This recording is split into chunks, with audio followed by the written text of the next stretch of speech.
Hey guys, welcome back to another Warframe Duviri max out video. Today, as requested by someone in our comment section, we are onto Titania Prime. Now, Titania is a frame that I assume quite a lot of people already know is a absolute beast at Steel Path. I do have an Orokin Catalyst on her already, and just use her when she pops up. Actually, I don't have an Orokin Reactor on her, I lied, but we can put that on her. But even without that, she is already an absolute monster at this game mode, so I'm very excited to get her a decent build on the go.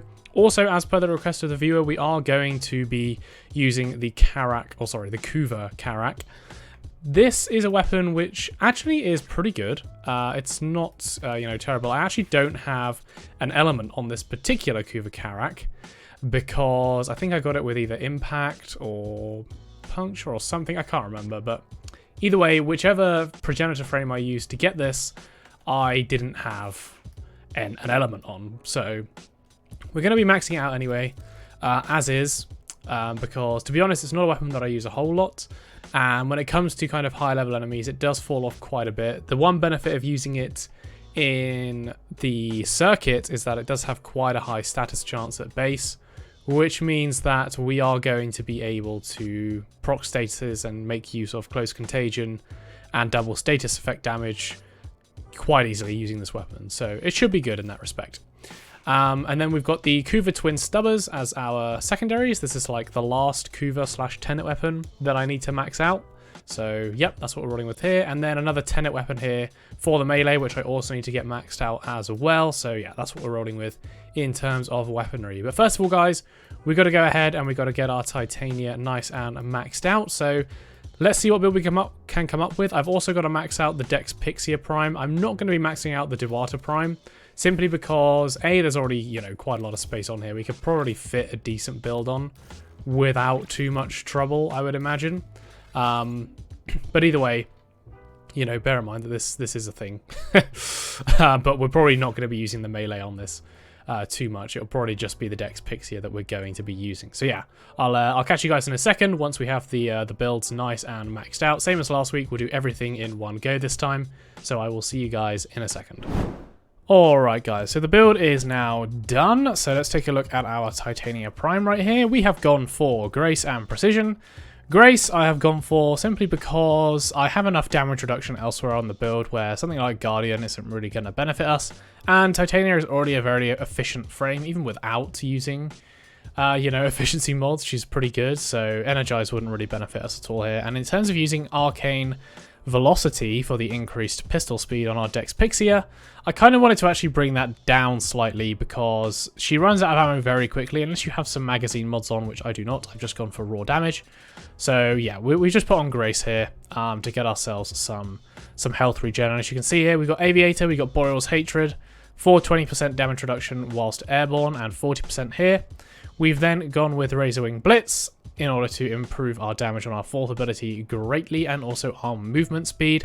Everything else geared towards ability strength and making sure our duration stays over 100% so that the drain on our Razorwing is as low as possible. I have also thrown on Null Star right here for some even greater damage reduction. So this is going to give us 90% damage reduction whilst we're flying around, which is really nice. Now obviously, when you play Titania and Null Star, it's usually for spreading slash effects and dealing damage, but in this case I couldn't really think of a better option to go here.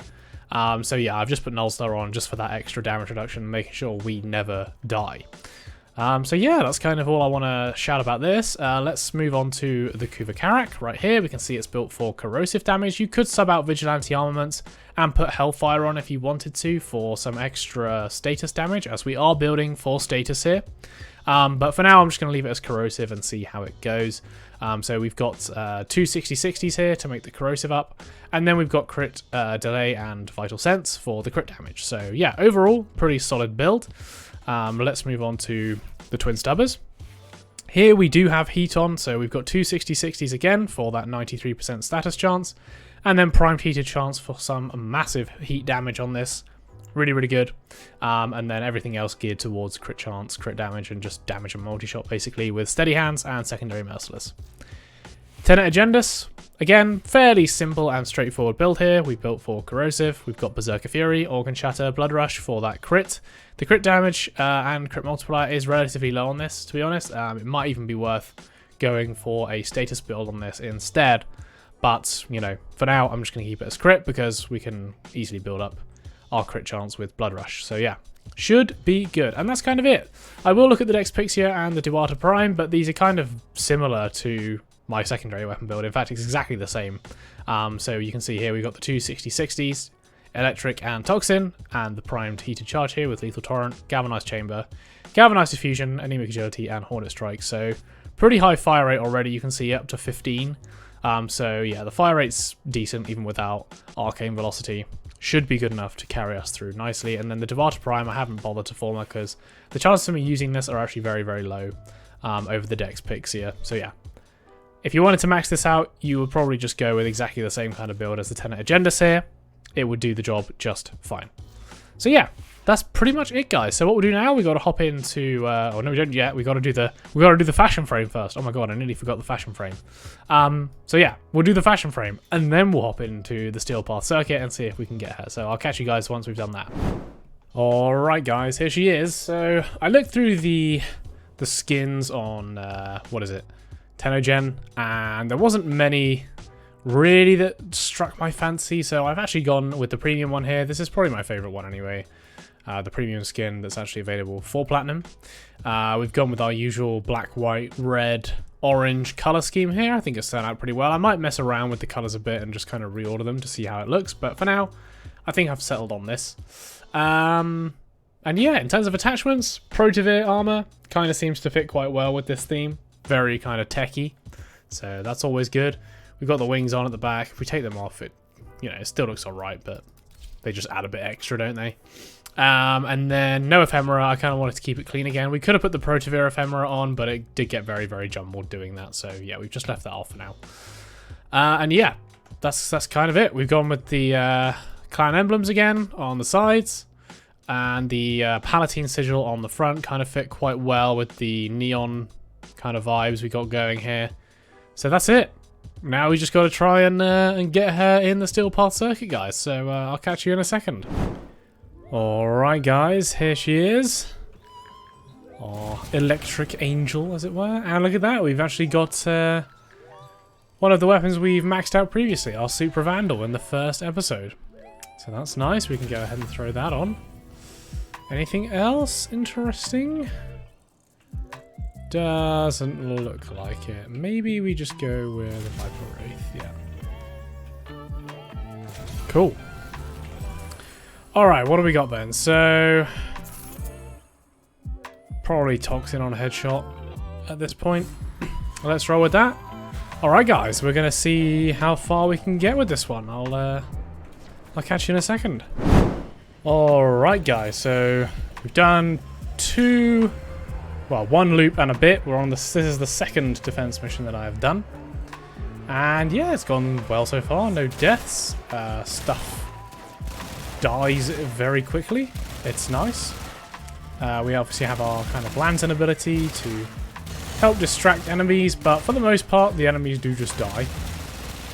As you can see, and we, for the most part, take no damage, which is just brilliant, and it's exactly what you want in a Steel Path Circuit frame. And yeah, we have infinite ammo, because obviously the Dex Pixia just recharges ammo. And we can clear out waves pretty damn quickly. I'll quickly show you guys the Super Vandal. But what I should say here is that being in kind of not flight mode gives us a very... it makes us a bit weaker. Let's just put it that way, because obviously we take more damage. That's probably the main thing. But you can see here that this weapon is very quickly, and you can see there we took too much damage. Let's go ahead and just get ourselves up right here. We'll go back into Arcwing mode and start mowing stuff down again. But yeah, the Super Vandal actually was proving to be very, very nice to begin with. But I quickly swapped away from it as soon as we started getting some of the better decrees, like Close Contagion, Toxin on headshot, all that good stuff. Works very well here. But yeah, I mean, again, this is one where you can kind of just take it forever, guys. I'm not gonna lie, it's a long haul, and you can do missions like the Void Flood ones very quickly with Titania. Obviously, she can fly around and collect up the orbs very easily. She can fly around and collect up the decrees very easily as well, so you save time there.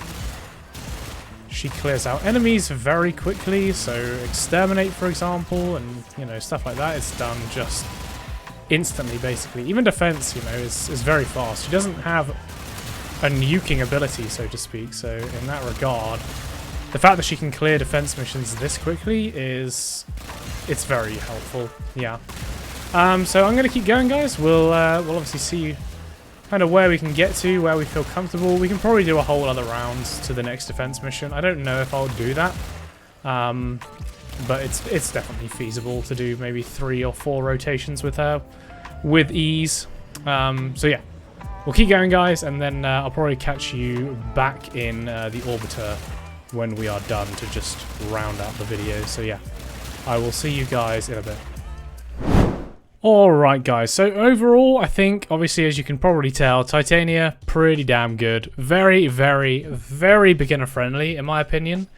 You know, you just go into your 4th ability, you make sure you're invincible using Null Star or whatever other damage reduction ability you can put your hands on, and yeah, you just spray down any enemies. Again, I would recommend sticking with the status decrees when you pick them up: close contagion, double status, damage, toxin on headshot, that kind of thing. It does help her clear out enemies much faster.